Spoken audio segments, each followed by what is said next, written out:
Sebuah video viral memperlihatkan seorang emak-emak syok saat handphone miliknya dibawa kabur oleh ikan di tengah laut. Momen tersebut saat si emak-emak berfoto di atas perahu yang masih berjalan di lautan. Hal tersebut mendapat reaksi dari netizen. Beberapa di antaranya bahkan menyebut emak-emak itu pun tak bisa lapor polisi. Peristiwa itu pun diunggah akun Instagram @memomedsos pada Kamis 13 Juli 2023. Dalam video viral itu, terlihat dua emak-emak sedang menikmati perjalanan di lautan. Tak lama setelah itu, emak-emak dibuat kaget dengan apa yang terjadi.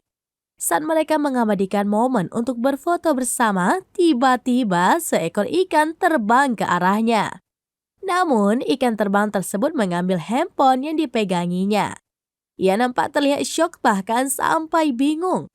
Handphone miliknya pun jatuh ke dalam lautan.